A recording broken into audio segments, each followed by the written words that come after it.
Сәлем достар, менің YouTube каналыма қош келдіңіздер. Маған тіркеліп, лайк басуды ұмытпаңыздар.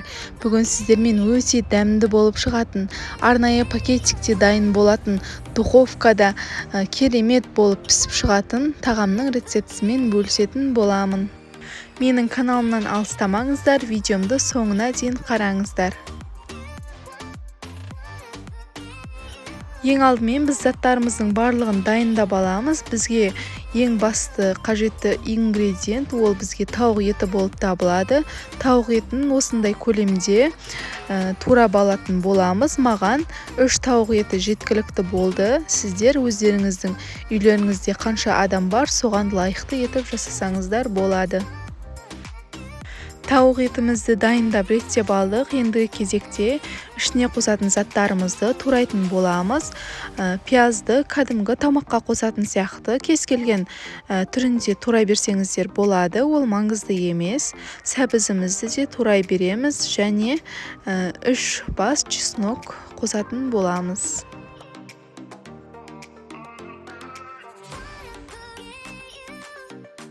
Ендігі кезекте картошкамызды тураймыз. Үлкен-үлкен қып турасаңыздар да болады.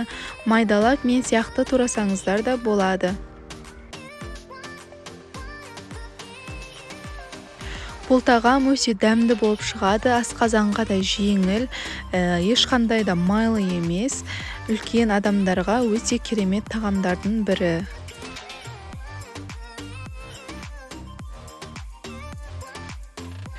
Картошкамызды турап алдық, ал ендігі кезекте дәмдеуіштерімізді, тұздарымызды барлығын салып араластыратын боламыз.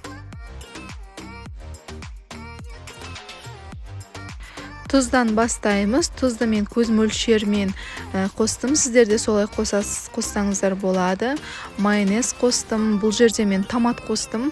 Сіздер томаттың орнына кетчуп қоссаңыздар, өте дәмді болып шығады.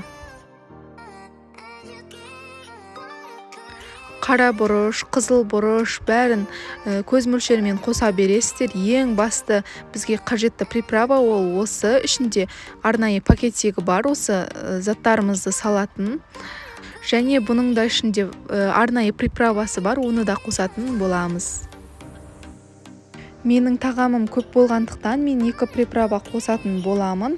Сіздер аз жасайтын болсаңыздар, тек қана бір приправасын қолдансаңыздар болады. Барлығын қолымыздың көмегімен жақсылап араластырып аламыз. Ешқандай да жарты сағатқа, 1 сағатқа бетін жауып қойып қоюдың қажеті жоқ. Дәл осы күйінше пісіре берсеңіздер болады, дәмді болып шығады. Ол жағынан ешқандай уайымдамаңыздар.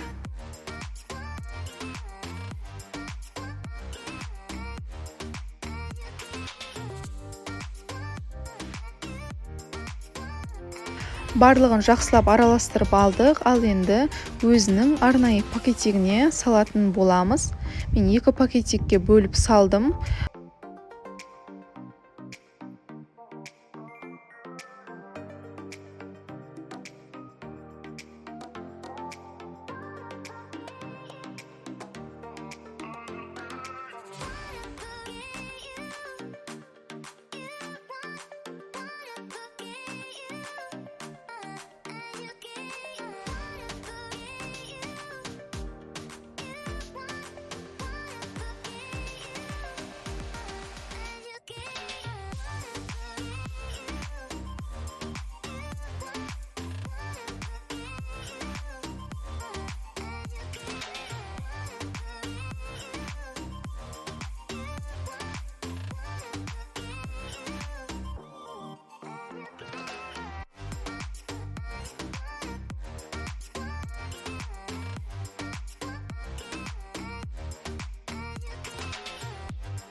Пакеттерімізге салып алдық. Енді дорбамызға салып пешке жіберетін боламыз. Бұл 60 және 90 минут арасында пісетін болады. 180-200 градусқа қоясыздар.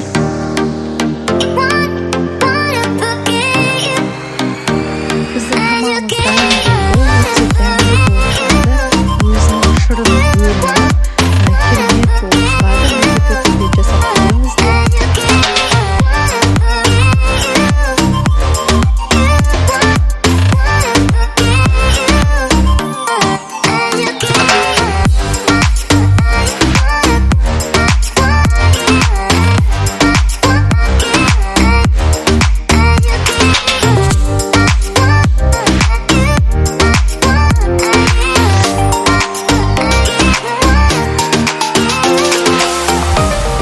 Видеомды соңына дейін көргендеріңіз үшін рахмет. Менің каналыма тіркеліп, лайк басуды ұмытпаңыздар.